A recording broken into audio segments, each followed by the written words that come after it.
అన్ని దానములలో అన్నదానమే గొప్ప, కన్నవారి కంటే గనులు లేరయ, ఎన్న గురువు కంటే ఎక్కువ లేరయ, విశ్వదాభిరామ వినురవేమ.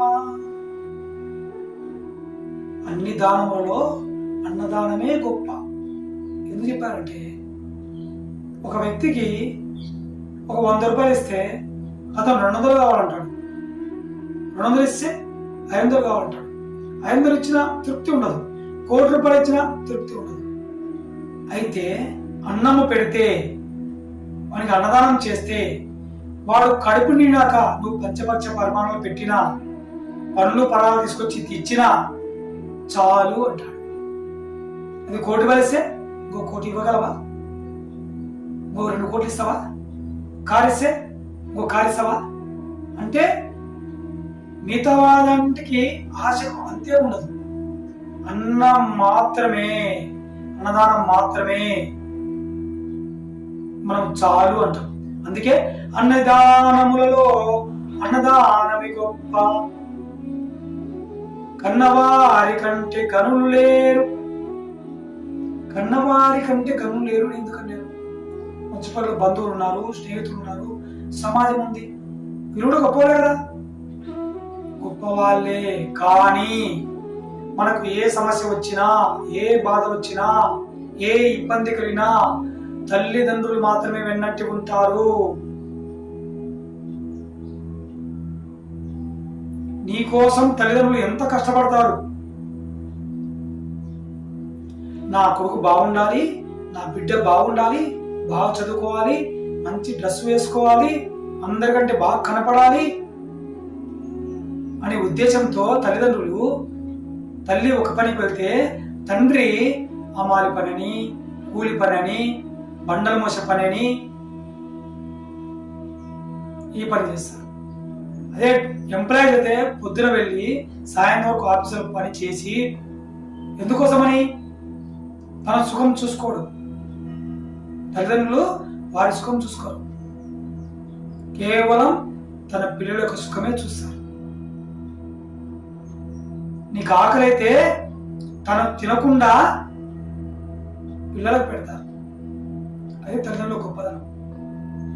నీకు ఏ ఇబ్బంది కలిగినా తల్లిదండ్రులు మాత్రమే విలవిలవాడిపోతారు.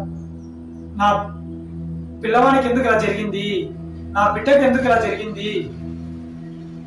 బాధ ఉన్నప్పుడు దగ్గర ఉండేది కేవలం తల్లిదండ్రులే. తల్లి తండ్రి మించిన వారు ప్రపంచంలో ఎవరూ లేరు. తల్లి తండ్రి తర్వాతనే మిగతా వారు. అందుకే కన్నవారి కంటే కనులు లేరు. కన్నవారి కంటే కనులు ఎవరు లేరు ఇక్కడ. నువ్వు బాగుండాలి, సమాజంలో గొప్ప వ్యక్తిగా ఎదగాలి, దేశంలో గొప్ప వ్యక్తిగా ఎదగాలి, అందరూ నా పిల్లవాడిని పొగడాలి, మంచిగా చూడాలి, బాగా చదువుకోవాలి అని తప్పన పడి, నిరంతరం తప్పన పడి నీకోసమే జీవించేవారు తల్లిదండ్రులు మాత్రమే. కాబట్టి తల్లిదండ్రులను గౌరవించండి, తల్లిదండ్రులు చెప్పిన మాట వినండి. తల్లిదండ్రులకు ఏమి చేస్తే తల్లిదండ్రులు సంతోషపడతారో అదే చేయండి. తల్లిదండ్రులకు ఇబ్బంది కలిగించే పనులు ఏదీ చేయొద్దు. బయటి వాడు నీకు ఆశ చూపించవచ్చు, అది కావాలా, ఇది ఇస్తారా, ఇది ఇస్తారా అని. మరి ఆశ చూపించాలని తల్లిదండ్రులు తిట్టిపోతావా? తిట్టిపోలేవు కదా. ఈరోజు వాడు పెడతాడు, రేపు పెడతాడు, వాడు నీకు ఎల్లుండి పెడతాడు, అవలేండి ఏ పోరా బయటికి అంటాడు. కానీ తల్లిదండ్రులు ఏ రోజు కూడా నిన్ను బయటికి పంపించరు. అమ్మాయిలు అబ్బాయిలు ఒకటే చెప్తున్నాను, మీ తల్లిదండ్రులే మీకు శాశ్వతం. చివరి వరకు ఉండేది మీ తల్లిదండ్రులే. చివరి వరకు నా పిల్లలు బాగుండాలని కోరుకునేది తల్లిదండ్రులే. మీకు ఏ కష్టం వచ్చినా, ఏ ఇబ్బంది వచ్చినా, ఏ బాధ కలిగినా తల్లిదండ్రులు మాత్రమే చెప్పుకోండి. ఆ సమస్యకు పరిష్కారం చూపించే వాళ్ళు వారు మాత్రమే. అందుకే కన్నవారి కంటే గనులు లేరు, ఎన్న గురువు కంటే ఎక్కువ లేరయ్యా. ఎందుకు గురువు కంటే ఎక్కువ లేరు అంటున్నారు ఇక్కడ? తల్లిదండ్రుల తర్వాత గురువు పేరు ఎందుకు చెప్పారు? దేవుని పేరు ఇంకో పేరు చెప్పొచ్చు కదా. తల్లిదండ్రులు జన్మను మాత్రమే ఇస్తారు, తల్లిదండ్రులు పోషణ మాత్రమే చేస్తారు, తల్లిదండ్రులు నీకు అవసరాలు మాత్రమే తీరుస్తారు. కానీ గురు అనేవాడు, గురు అనే వ్యక్తి నీకు జ్ఞానాన్ని బోధిస్తాడు, మంచి ఆలోచనలు తెప్పిస్తాడు, సమాజంలో గొప్ప వ్యక్తిగా ఎదగడానికి దోహదపడతాడు. గురువు ఎంత గొప్పవాడో తెలుసా?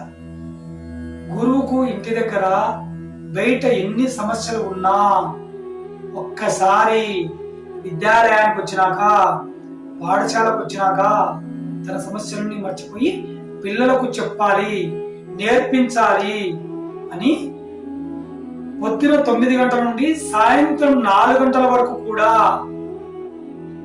పాఠశాల గదిలో నిలబడే మీకు పాఠాలు బోధిస్తారు. మీరు గమనించారు? ఎప్పుడన్నా కూర్చొని ఎప్పుడన్నా పాఠాలు చెప్పారా? ఎప్పుడో అప్పుడప్పుడు. ఎప్పుడు నిలబడే పాఠ చెప్తారు. నిలబడితే ఎంత కష్టం తెలుసా? రోజు 9 గంటల నుంచి దాదాపు 7 అవర్స్ 8 అవర్స్ నిలబడితే కాళ్ళకు బ్లడ్ సర్క్యులేషన్ ఆడక వెరికోసెల్స్ అంటే నరాలు ఉబ్బే వ్యాధి వస్తుంది.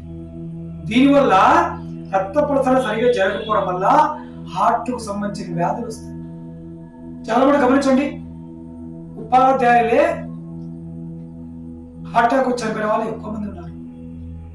పాఠాలు చెప్తూ చనిపోయిన వాళ్ళు చాలా మంది ఉన్నారు. అంత కష్టం విద్యను బోధించాలంటే.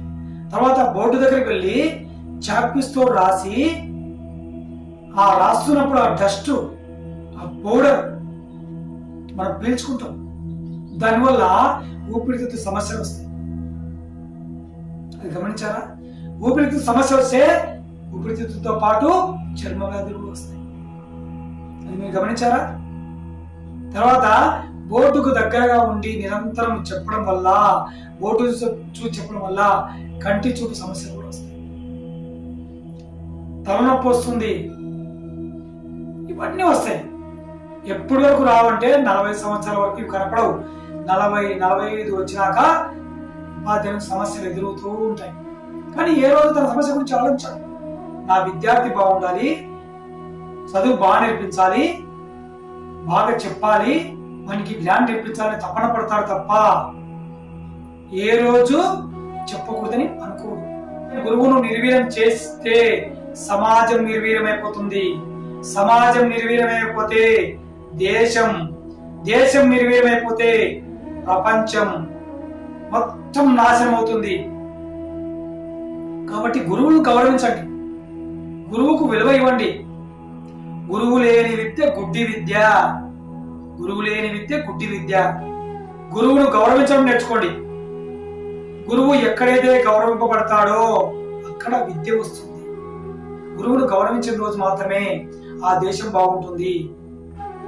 అన్ని దానములలో అన్నదానమే గొప్ప,